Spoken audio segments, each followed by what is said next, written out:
All right, our session tonight is on recording and is a continuation of last session, project management methodologies, and we've created agile methodology, and I've already shared the notes. If you look at the notes, even the link for you to download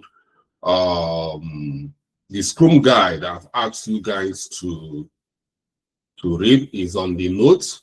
So it contains the note for yesterday and today. So I'm not gonna share note for today again because the whole note is there. So tonight is Waterfall. We're going to treat Waterfall, and we're equally going to treat Prince-2. We all knows about Waterfall. Every other person, most of the Quack project managers, they tend to equally practice Waterfall. Waterfall is the traditional method of project management, traditional approach. That's how we started managing projects until some school of thought started challenging that method, and some government bodies started challenging that method. And over time, we started having something like a Prince-2. Prince-2 came up because they don't really believe totally in a waterfall, which is the traditional method, and agile methodology came up as well because they believe they do not believe in what traditional method, which is waterfall, is doing. So agile is just like an opposite of waterfall. But because waterfall has been there for ages, you cannot just come and replace waterfall. So it has been there. So even those who are trying to migrate from waterfall to other environment, it's not easy migrating, because so many of them, they won't be able to keep to the rule of Prince-2 and agile. So these are the issues we're having in others. So some people will come and claim we are practicing agile, but they are not practicing agile. If you are practicing agile, you must have what we call daily stand-up. For some of them, it's an argument in our office. I told them, yeah, if we say we are practicing agile, we have to respect that word agile and practice it very well. They say we having daily stand-up every day is boring. Let us be having it at least twice in a week. I say no. It means that practicing agile is boring. So the point is that so many people who are claiming that they are practicing agile are not practicing agile. And if you say you are practicing agile, agile is telling you, look, even if you need to do that daily stand-up, you still need to do it all of the within the time box of 15 minutes. It cannot exceed 15 minutes. You see people, they say they are practicing agile and they will spend 2 hours doing daily stand-up that's supposed to be 15 minutes. So these are the things, some of the flaws are in disagreement, I believe, about most of the people claiming to practice agile. So what am I saying? A lot of people are still in waterfall approach, you know? So most projects are still there. So we still have so much regard, respect for waterfall, and so many of the things we are learning is still there. So many of this documentation we'll be learning is still there because a lot of people are using it. But the issue is that a lot of companies are now yearning, let's call it yearning, to be in the agile environment. So you learn waterfall and now you learn agile. If your company is not in Agile yet and want to be there, you can be the savior, the messiah that can lead them to Agile. So, yeah.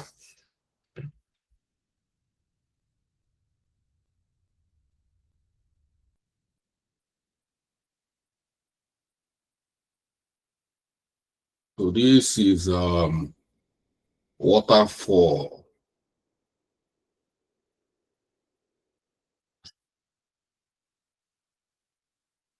Can you see it? Can you see my screen? I've started sharing my screen. Yes, we can. All right. Thank you. All right. This is how it looks like. You see the way it's flowing like water. That's what we call waterfall.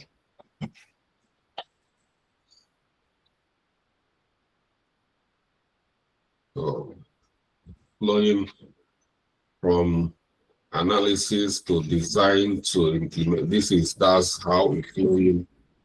So if you look at our project plan, sorry guys, let me take this. I've got an intruder here in my office. Out. To them. I don't want something again.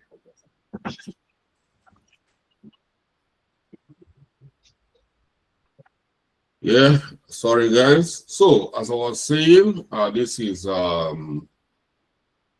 waterfall, the way it's flowing. If we look at our project plan, you see the sequence. We have dependencies, sequential activity. The way the things are sequenced, that's the way waterfall is, the sequence. You keep what it means that you cannot start design until you finish analysis, and you cannot start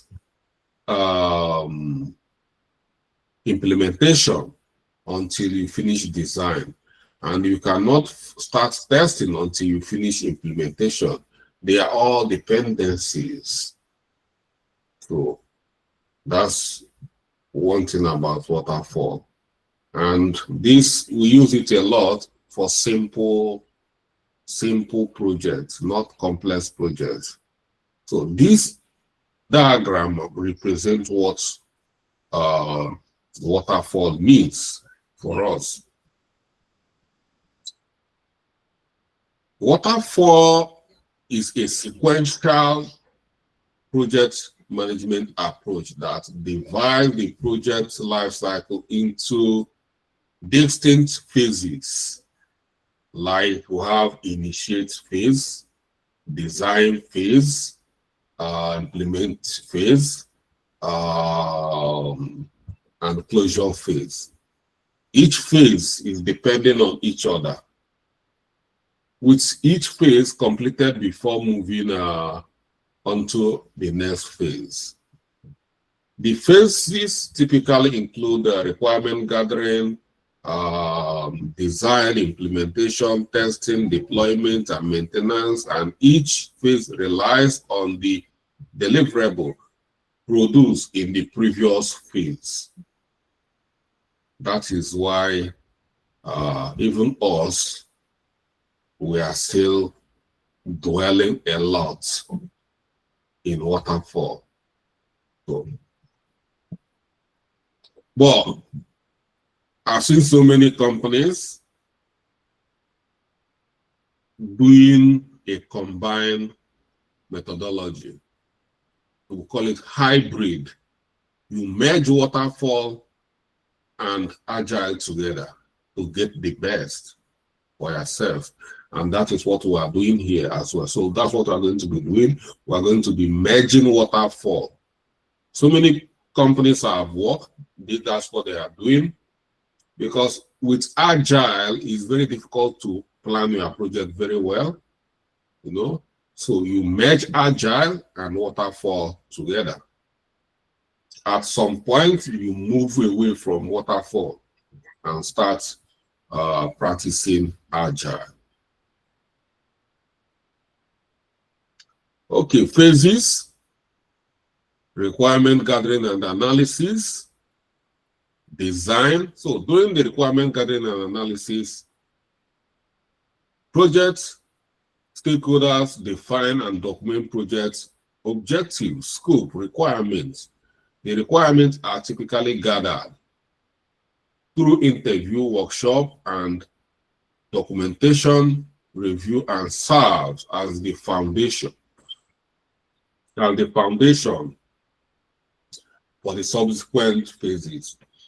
So through this stage is what we call initiate stage. So initiate stage. I call it here.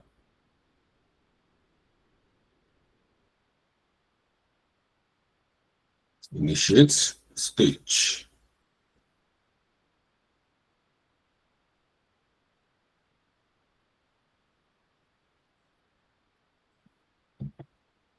But within this stage, typically what we need to do is requirement gathering and analysis.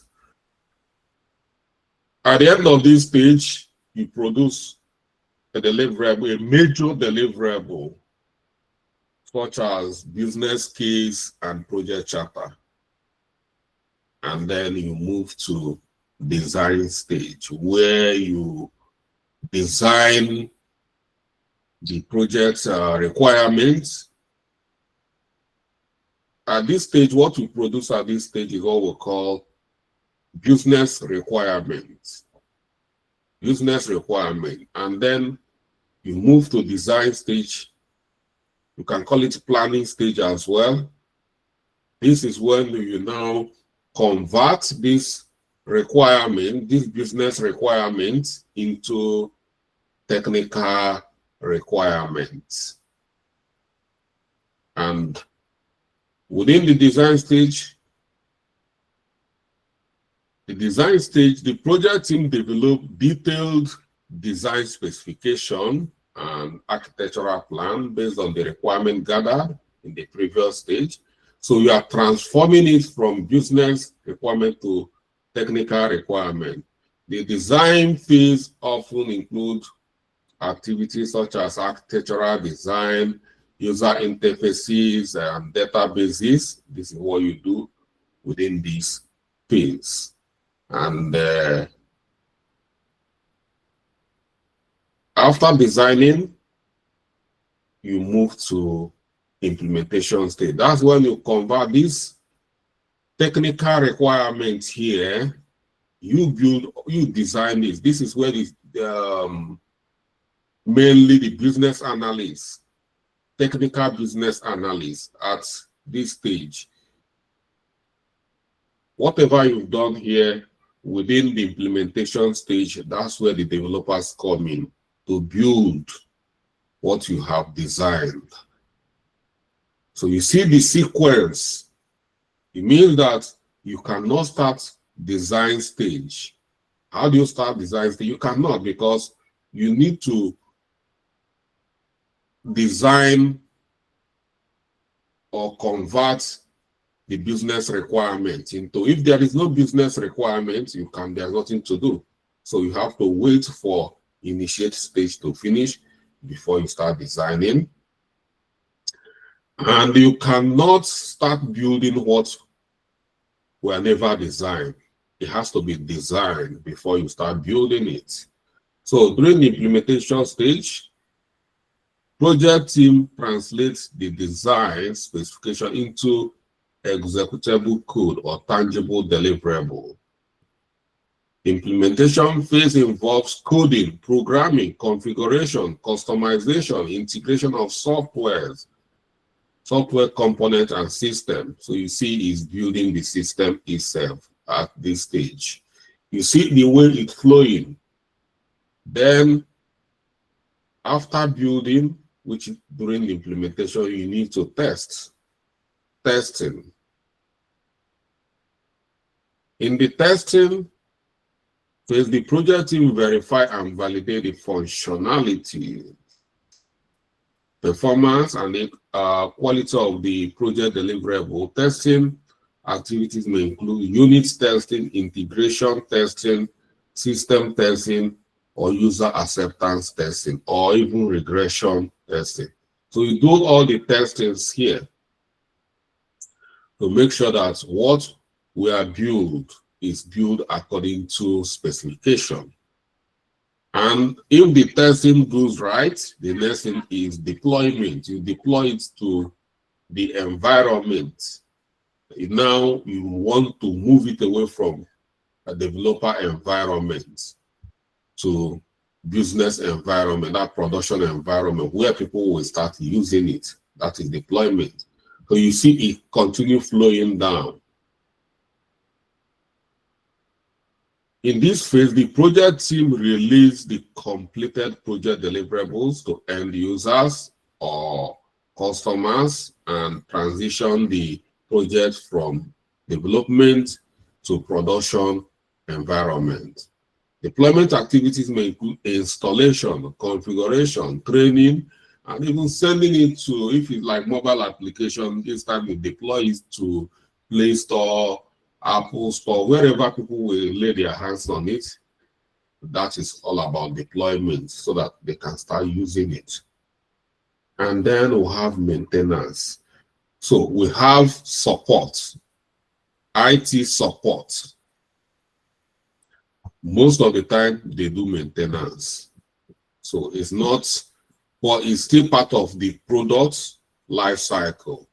But the actual project, in some cases, you find out the team continues working, on depends the way it's structured, but we continue to maintain what we build. We just don't build and abandon it. But the project team might not be the people supporting at this point, but it's still part of the life cycle of the product.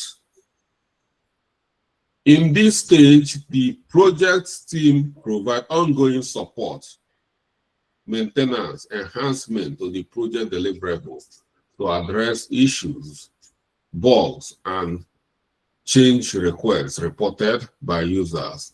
Maintenance activities may include bug fixes, patches, updates, and enhancement to improve products performance and reliability. Reliability here, and that's it.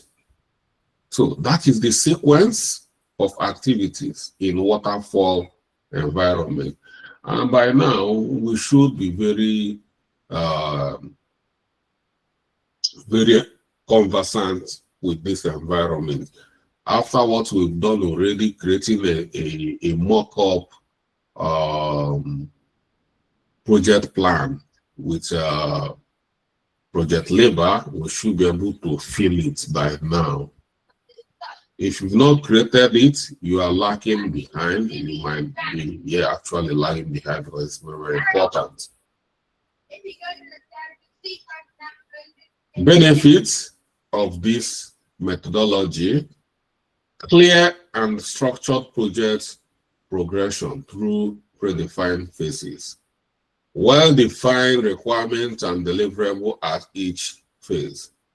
Suitable for projects with stable and predictable requirements. Now, why I say predictable is not complex environment. Unlike so many softwares are not that way. They are not predictable. Easy to understand and manage for stakeholders unfamiliar with agile practices. It comes with its own challenges. What are the challenges? Limited flexibility is the major challenges. It's not always flexible to accommodate changing requirements or priorities. Because why is not that is that in most cases, when a budget is made already, it's going to be difficult to accommodate more requirements because of the budget. You know, I continue to use, let me say, I've used wedding projects. When they've given you a wedding date, trying to accommodate changing is always difficult. And to come and say I have 5 million for my wedding, you later come and start asking me, I'm not gonna do that. Just give me what I have. Plan my wedding within my capacity. Don't come and give me high blood pressure. Because when you are telling somebody who is doing a wedding, who have budgeted, the person still need to leave after the wedding. So you find out that if in this kind of is not that flexible to keep bringing money. So instead of that, they will want to cut costs.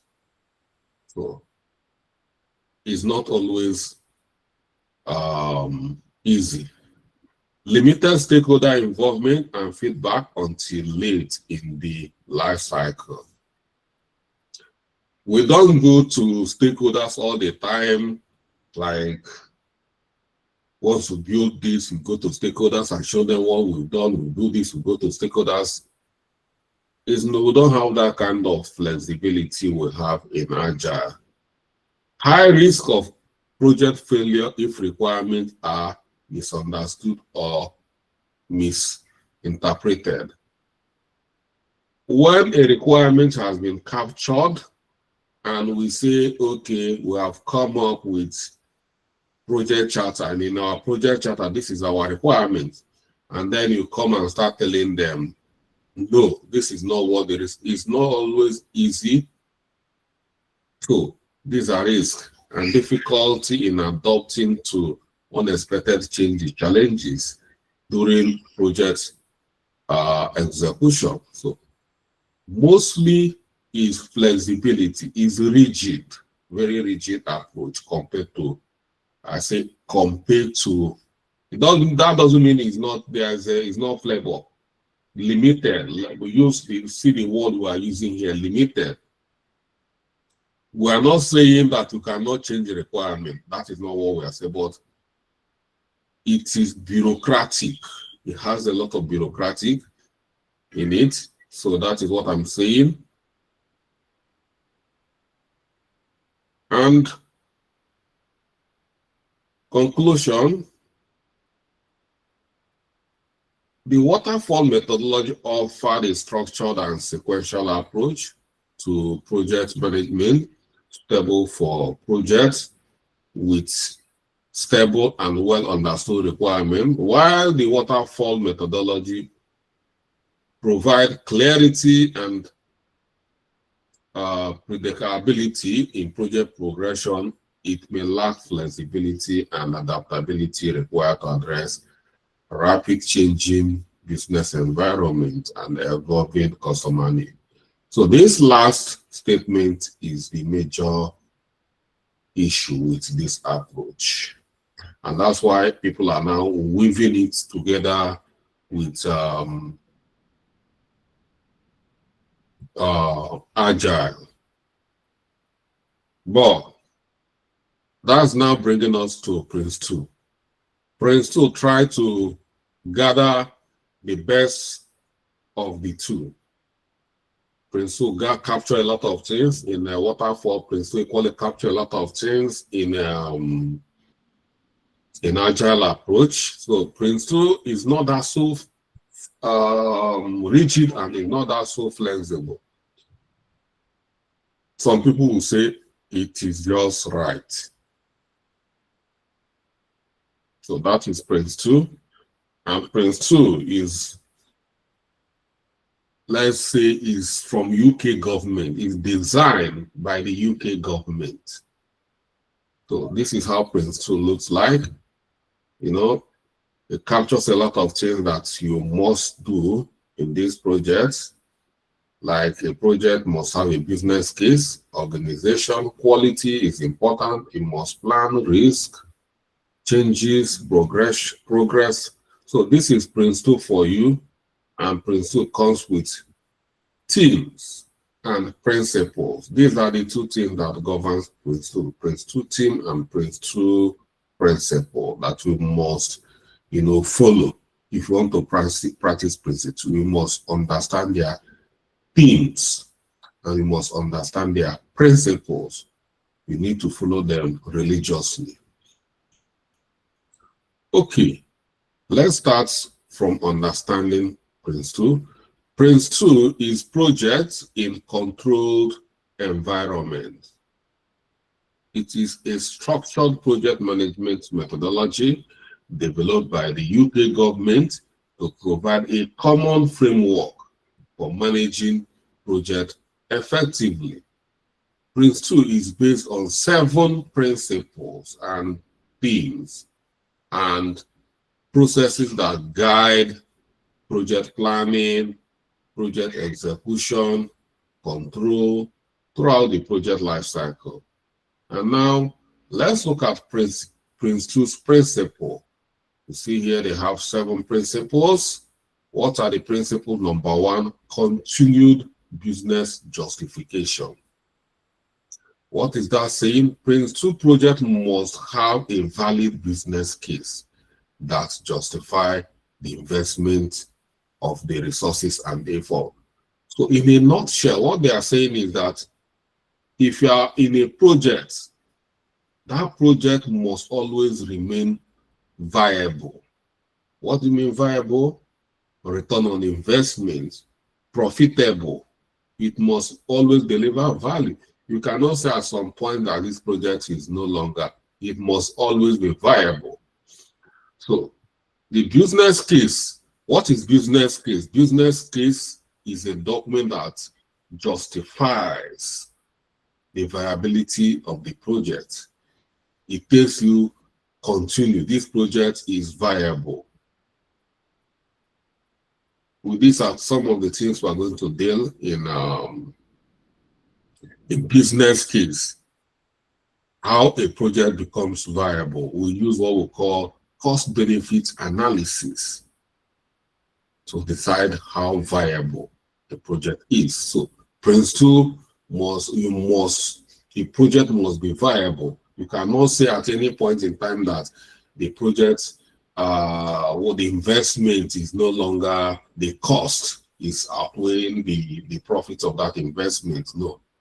So business case outlines the expected benefits, cost, risk, and return associated with that project. So that's it. See here we captured cost benefit analysis. That's what we use to drive the justification. Is a core business analysis. So in business analysis, one of the key topics we are going to treat. Another principle is learn from experience. You people can now see why I always hammer about lesson learned. Is like a requirement by the UK government if you are managing a project. Lesson learned. And if you look at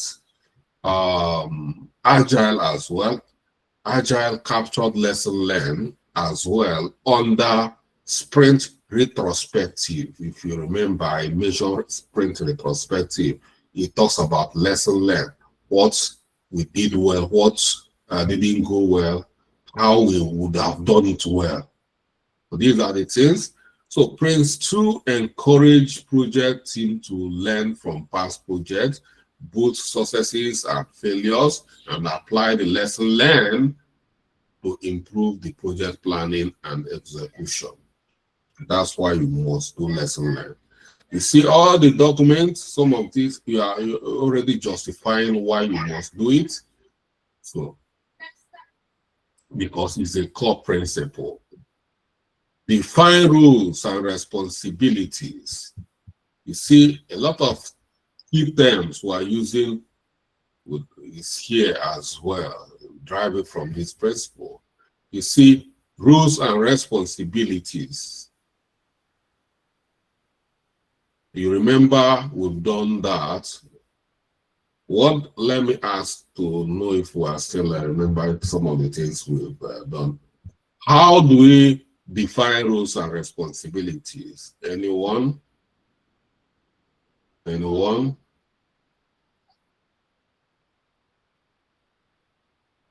Confidence. Can you answer that?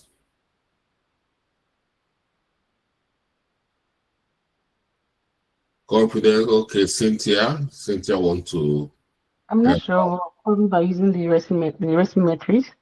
Oh yeah, that's good. So that is it. So through RACI metrics, that's what we use to do that. So you see Prince-2 is that roles and responsibility for the project, including the project board, project manager, project team, and project support roles, ensuring accountability and ownership. That's good. Managed by stages. Prince-2 divides the projects into life cycle, into manageable stages, known as management stage. We define objective, deliverables, and review points. We already know how, we've already seen a project life cycle and project breakdown structure. This helps us in breaking projects into stages. All of us should know how to use project breakdown structure very well. So then managed by exception. Exception. Prince-2 say empower project team members to make day-to-day decisions with predefined tolerance. You see, that's why I say empower your team members. Give them something to do. If you're a project manager, don't feel you can do everything alone. As a matter of fact, it's a principle. We should abide by that. So the only thing is, if a team cannot do it, then it will be escalation to a higher authority if this tolerance are exceeded that particular person. So yeah, just like today, one of our staff came to me and say that somebody want to speak with me before he enroll. I said, why? He said, you don't know. I said, no, that is why you are there. Everybody cannot come and speak with me while you are there. Why? Okay, why are you there if everybody want to speak with me before they can make enrollment? I have empowered you to become the front end officer. You should be able to answer questions. If there are some questions you cannot answer, then it has to be escalated to me to do about. For you to say you don't know, I can't do your job.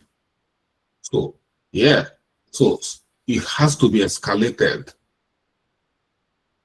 Front desk officers should be able to answer basic questions about the business. They are the face of the business.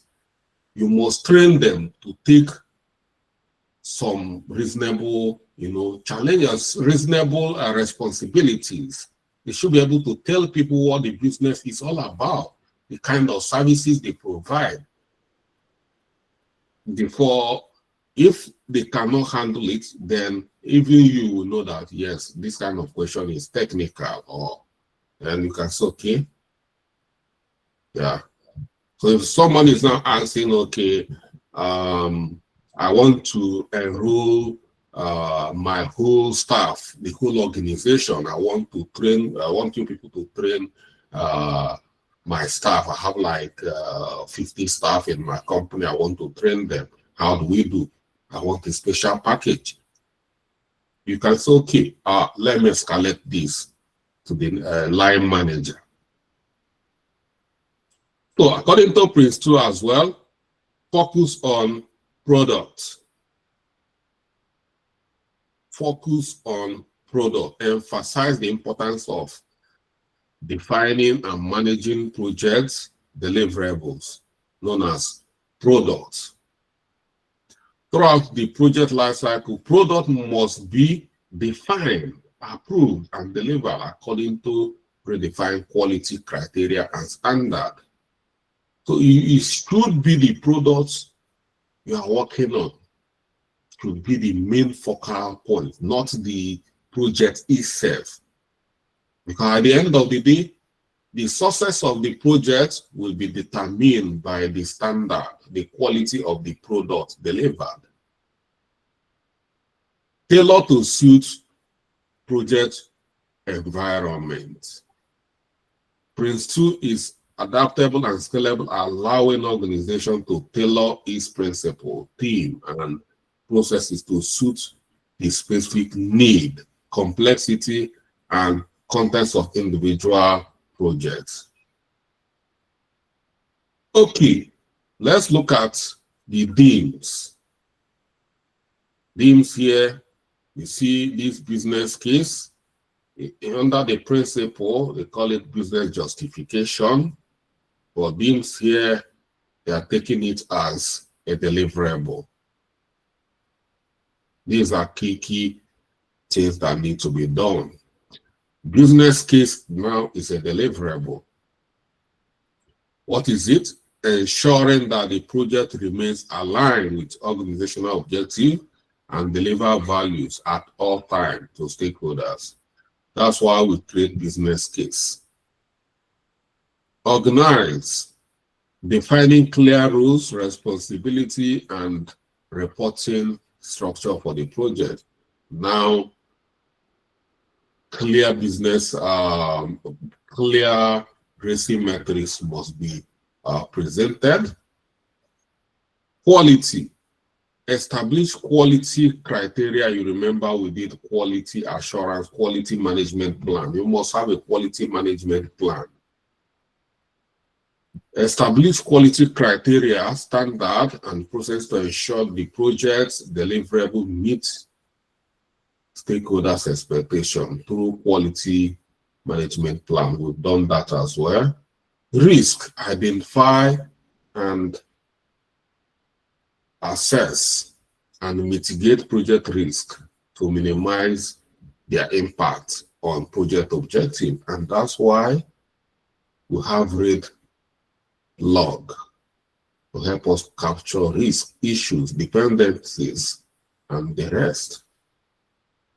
And change. We realize there is change.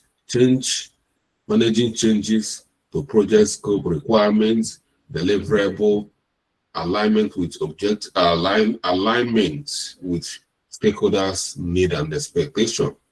Yes, everybody know that project requirement can change, and that's why we have change management board and change management form where you can use a change request form. You can use to capture change. And progress, yeah, we'll talk about progress. Monitoring and reporting. You must monitor and report project progress against baseline. Schedule, budget, and quality. So that is it. If you follow this very well, you're not going to have issues at all, according to Prince-2. And you see, we've captured all these things very well. It's just looking like we're using Prince-2. We are using, or we're combining using the best of everything. But you see, everything we've been learning how to do. All these things, some of them you can do them in a waterfall as well, like this project plan. Yeah. So, processes of Prince-2. Number one is starting up a project. Call it SU. You have to start by initiating the project, defining its objective, scope, and approach, and adopting the project management team. That is the first thing you need to do according to Prince-2. Then directing a project according to Prince-2, which is BP, you must provide oversight, governance for the project, including authorizing project initiation, approving stage plan, and monitoring progress. So it means authorizing means you must have project charter as well. That's what it means.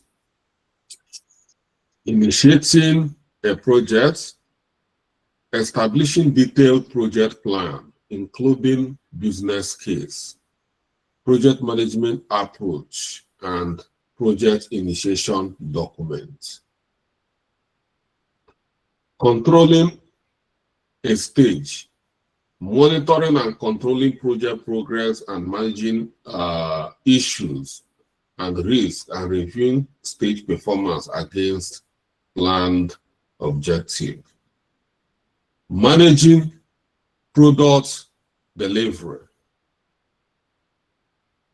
You have to manage the development and delivery of the projects, the project's product according to the predefined quality criteria and standard. This is the time you start applying whatever you have in your quality management plan or standard. Managing stage boundaries, reviewing project progress, updating plan, and obtaining approval to proceed to the next management stage. So it means you can't just jump and start doing. You need to get approval before you start another deliverable.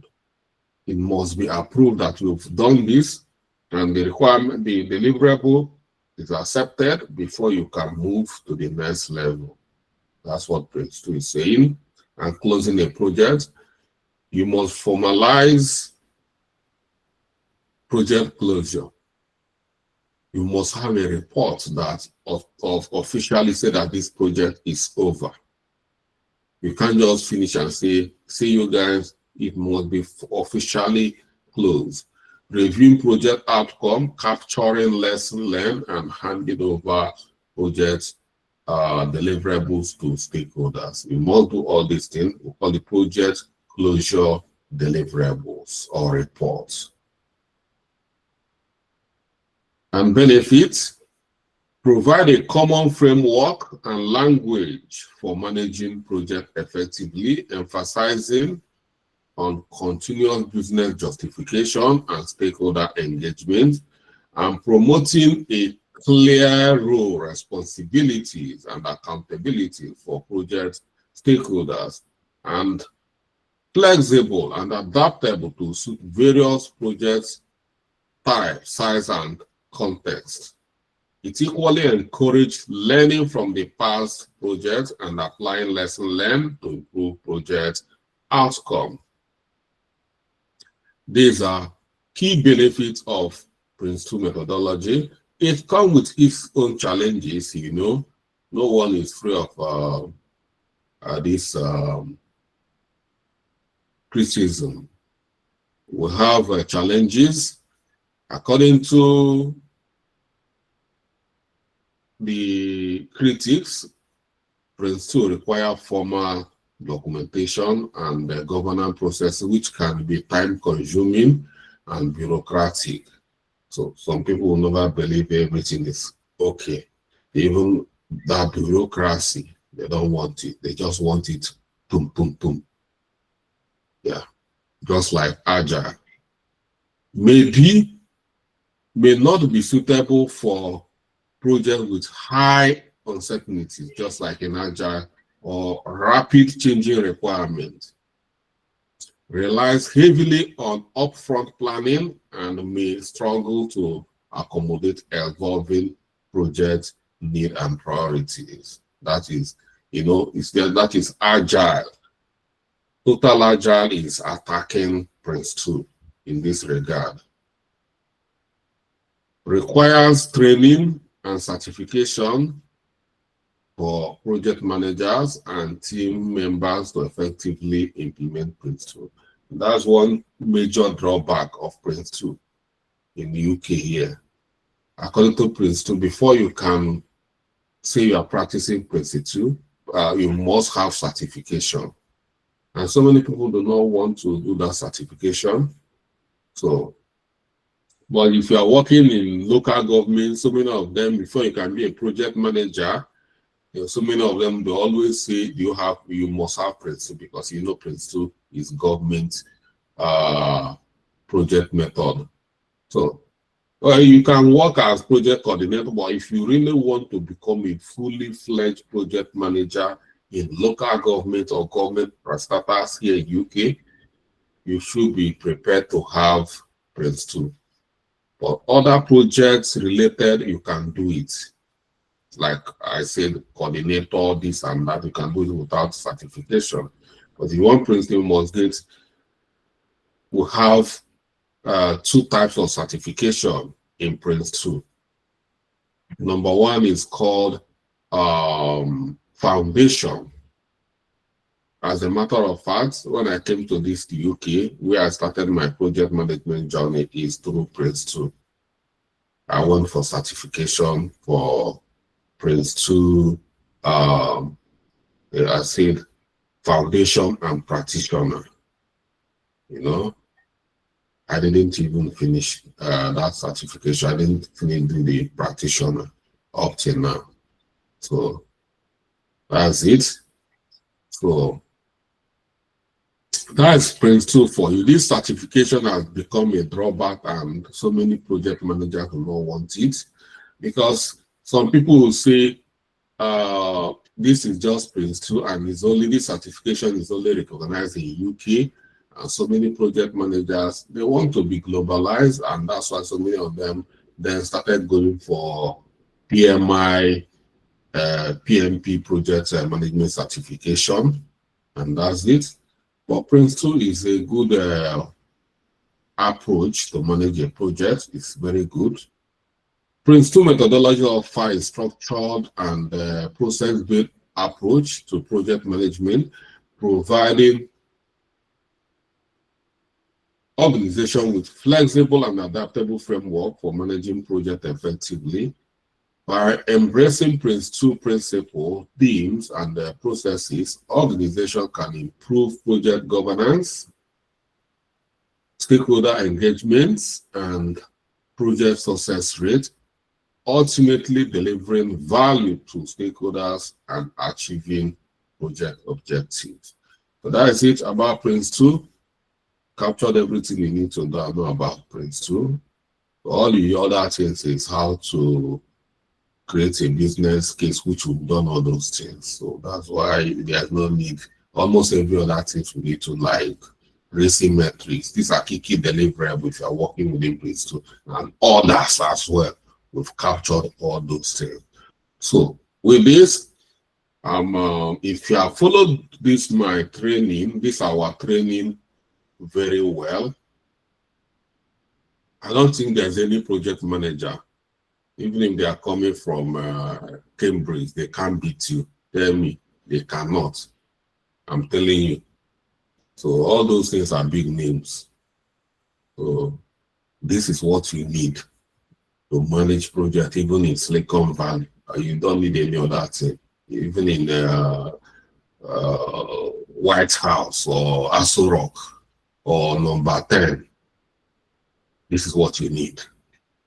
So with this, I can call you a project coordinator because that's from my own standard. But why I'm not gonna call you a project manager, because you do not have any experience. No experience, I can't call you a project manager. It's only when you must have managed one project. Yes, I can say you are, by my own standard, you are a project manager. Until you go through our internship and deliver one project, then we can call you a project manager. And for me, I cannot change the standard. We cannot bring it to 1 month. If you feel you cannot handle it for 4 months, that is the minute we can even scale it if need be. But I believe 4 months is okay for a crash project, a crash program. So that is it. Yeah. So if you have question, I'm all yours.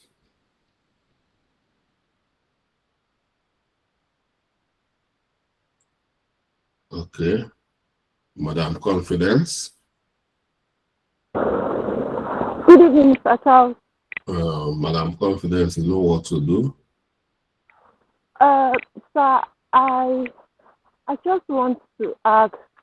I If you want understand to ask that. question in our platform, there are basic standing rules.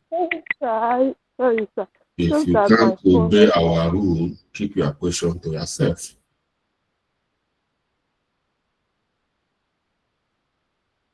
Any more questions?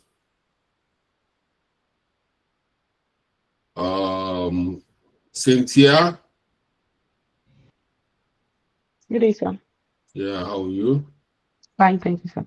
So, is Prince-2 accepted in other countries? I don't know about other countries because I don't live in other countries, but I know in UK, it's used in UK.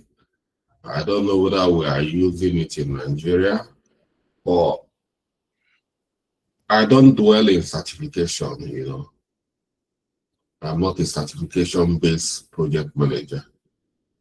I'm an experience-based. I believe in what you've done. What have you done? Yeah, but I thought some organization If you are planning to work with me, you must show me what you've done, what the certification you have. I'm not interested in certification. So that's why I don't care about which country. But what I know is that people have trained here, they are working globally. So many of them are in America working, so many of them are in Canada, UK, Nigeria, and they don't have challenges. So many of them do not even have any certification.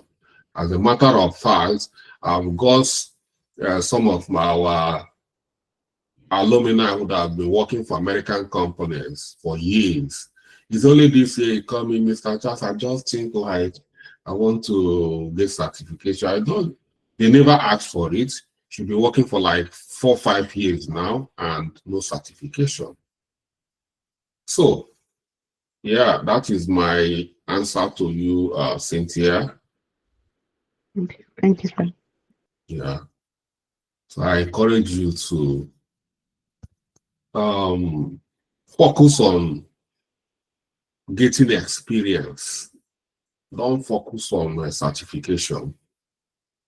For me, it's a waste of resources. If you build yourself very well and want to start certification, good and fine. But if you have the money, I'm not encouraging you to have to. You can decorate. All those things are decorations. You can decorate yourself or your house the way you want it. Eczema longinus. All right. Thank you, Charles, for the impressive lecture today. Yeah. My question is, of all the collaborative tools you mentioned, is only Jira that can be used for agile methodology if you're adopting that for project management? It's not only Jira. We have Jira is the most popular. There's other ones like Azure DevOps. It's from Microsoft, but it's not that popular. The most popular is Jira. And Jira is free. And almost all the companies, top companies, even Facebook, all of them are using Jira. Google, all of them are using Jira. So that's why I talk about Jira. And if you have used Jira, you can use Azure DevOps very well. It's just the same thing like Jira, it's just like the product of Microsoft. So we cannot capture the whole tools in the market because there are millions of them. You can't be reviewing them one after the other. Just teach you about the major one in the market. Just like now we have Project Labor. I mean, once you master Project Labor, because of time, we don't have time to start. We are not here for theory based for you to. If you master the key player, you've mastered the industry. That is my own belief. Okay, then second question is, at what point in the project You are hanging.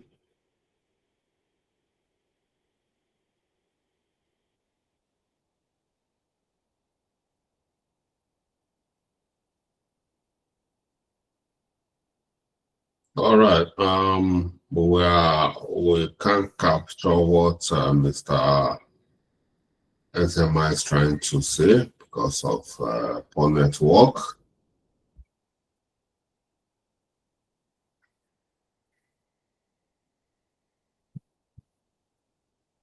Okay, you can see we don't have any question here. So I want to say, okay, confidence, I'll give you an opportunity to speak, but you didn't want to speak. I'm sorry, sir. Apologies for that. It's just that I don't know what is wrong with my camera. So my question is, I understand that we can use Agile and Waterfall together, a bit of it. But when it comes to Prince-2, can we use a part of Prince-2 or Waterfall, or part of Prince-2 and Agile together? Of course, you can use them together. Yeah.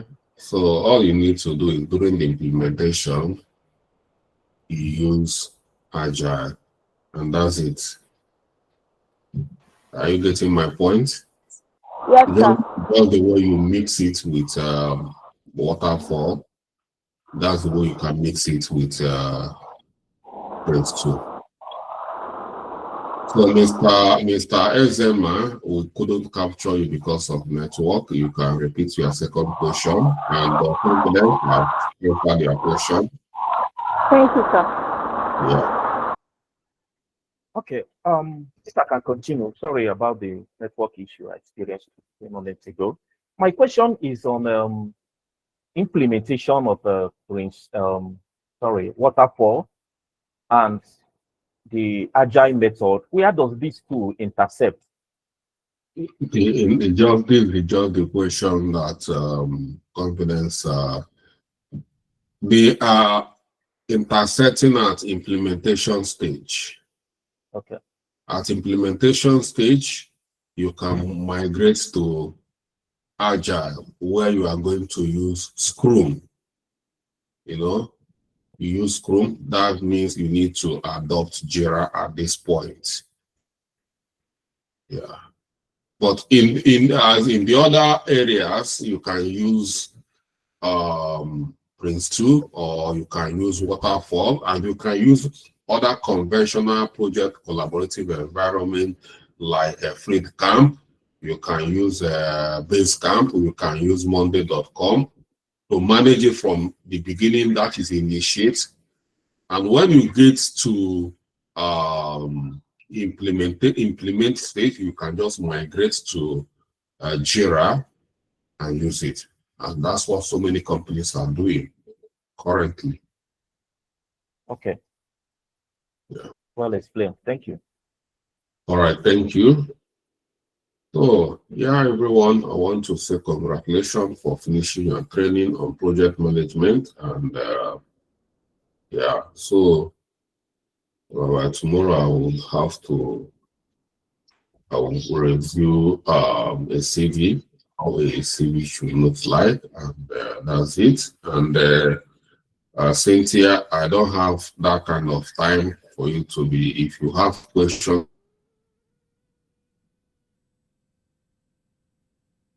for that article,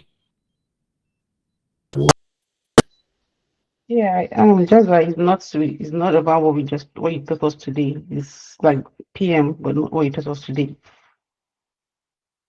okay, what is it again? Okay, it's about PMO. I just want to ask a question about the office.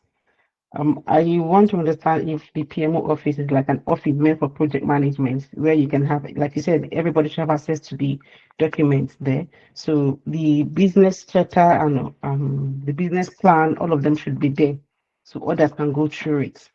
And then secondly, the budget now, it said something like, No, you are getting it wrong. PMO office is the governing office that manage the govern project management. yeah, It's like the regulator, small regulatory body in the company that regulates project management. Because if you come to an organization, you find that an organization might have up to 10 projects running at the same time. They might have 10 different project managers who do working on different, like if you come to company like Google, they can have up to 500 projects going on with different project team, with different project managers. So they want the uniformity of all the project deliverable. They want to make sure that all the project managers, the 500 project managers working in Google, they have uniformity. The project have the same standard and the same everything. So they have this what we call PMO, Project Management Office, being administered by a project management officer. So what they do is they keep on providing templates. You must use a particular template. You must use a particular tool. You're like, man, no matter how good you are in Oracle Primavera, they will say, we don't want Oracle Primavera, even if it's free. Everybody must use project labor. They might say, yes, everybody must use Jira in your project. Everybody must use this. You must follow everything to make sure your project, all your documentation must be provided. You must have it in a, we call it project repository. That is where you save all the project document, project repository. So all the documents must be at the project repository. They will be coming from time to time to look at how every team are managing their project. That's what we call PMO. They are kind of policing, making sure that they are the police of every project. So they scrutinize what everybody is doing. That is what we call PMO. PMO. okay, so can we have more than one project manager in the project? And who's going to lead if we have two, for example, and they're both experienced? I didn't say we'll have two project managers. No, I'm asking if we can.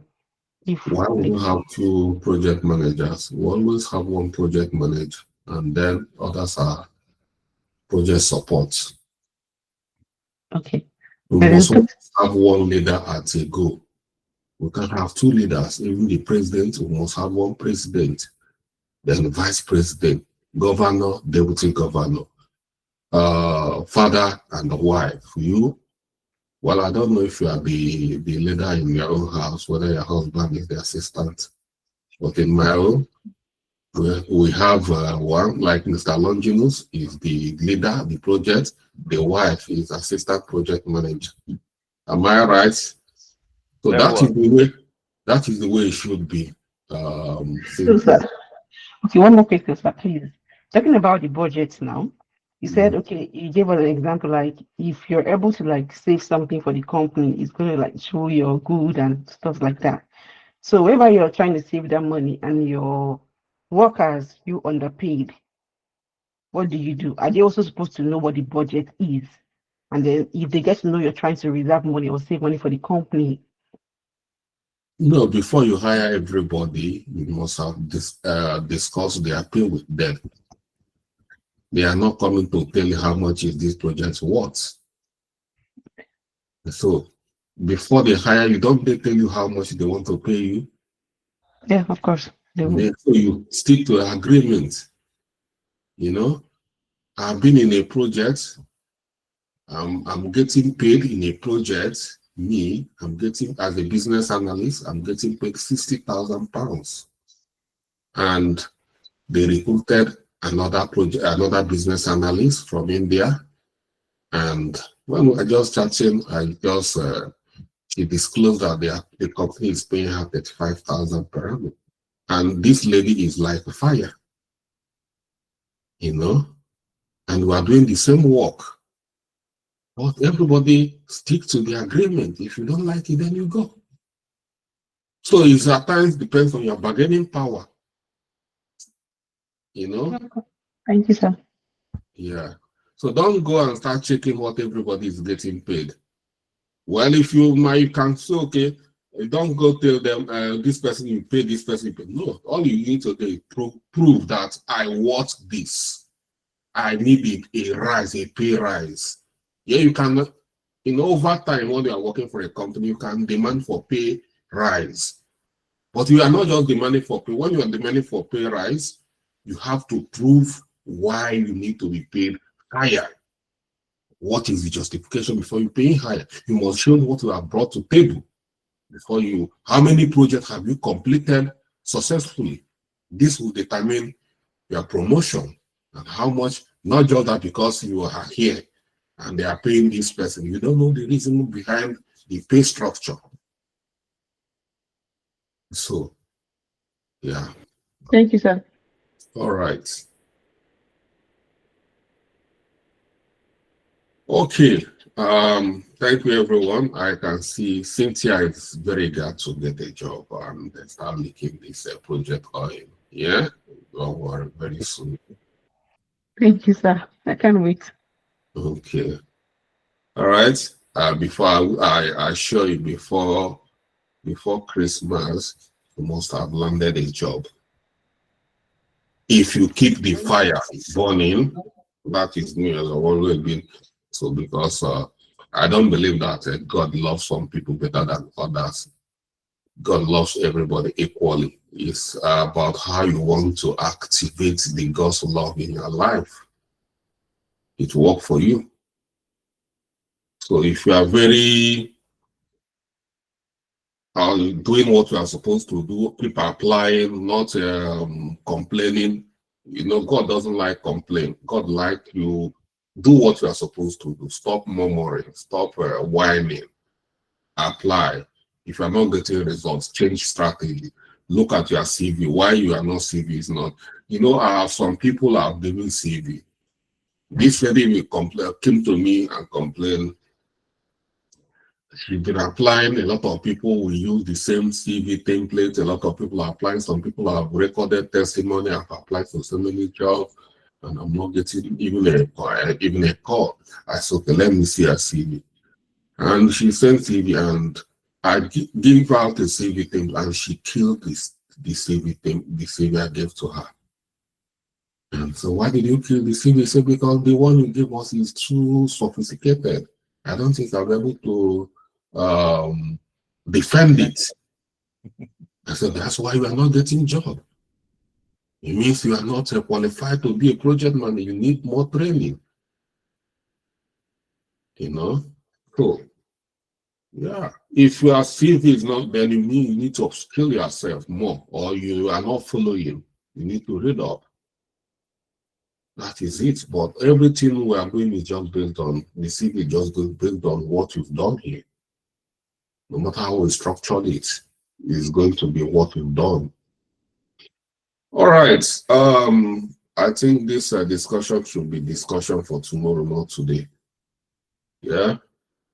So, good night, everyone, and see you guys tomorrow. Okay.